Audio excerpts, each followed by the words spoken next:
Le Conseil des ministres donc s'est tenu aujourd'hui. C'était le premier conseil avec le président de façon son Excellence Roch Marc Christian Kaboré, le Premier ministre M. Dabiré, avec 2 points à l'ordre du jour. Le premier point, c'était l'organisation du travail gouvernemental. Le président du façon et le Premier ministre ont voulu qu'avec une organisation plus efficace, nous ayons des résultats rapidement dans le délai qui reste sur des points très importants.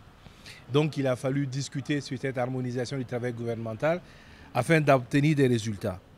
Le deuxième point était lié à la question du train de vie de l'État. Donc durant 1h30, les ministres ont échangé sur des mesures potentielles et une commission a été mise en place pour recueillir l'ensemble de ces points de vue-là et finaliser pour que très rapidement, d'ici donc les 2 semaines qui viennent, nous ayons des mesures fortes qui soient annoncées en ce qui concerne le train de vie de l'État et notamment sur des aspects, notamment tout ce qui peut poser problème, le décret lié notamment au traitement des ministres et tous ces aspects-là. Donc il y a un travail qui est fait dessus et très rapidement donc, nous aurons des résultats. Au niveau des communications orales, nous en avons eu 2. La première est relative donc à la tenue à Ouagadougou et vous le savez, le 5 février prochain, de la 5e session ordinaire de la conférence des chefs d'État du G5 Sahel.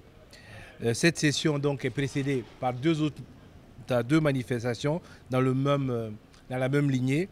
Il y a la réunion des experts qui a lieu du 31 janvier au 1er février et la réunion des ministres qui a lieu le 3 février à Ouagadougou.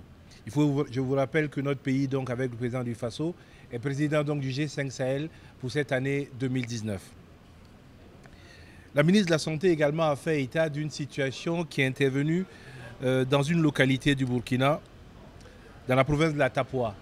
À ce niveau-là, donc, les services de santé ont relevé le décès d'un certain nombre de personnes, 25. Et il s'avère après examen qu'il y a des risques que ce soit la méningite qui ait touché ces personnes-là.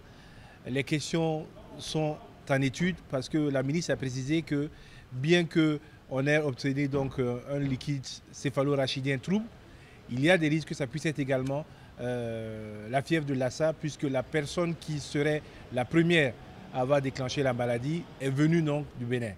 Donc il y a des risques et donc pour l'instant on part sur la méningite mais les études sont en train d'être continuées pour savoir exactement s'il s'agit pas d'autre chose.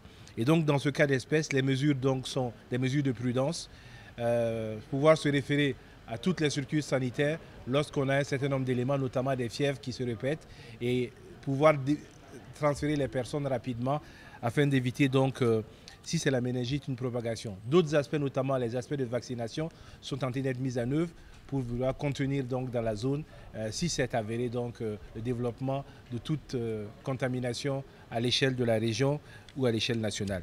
Donc voilà les points qui ont été abordés dans ce Conseil des ministres. Il faut savoir qu'on a un Conseil des ministres également vendredi prochain.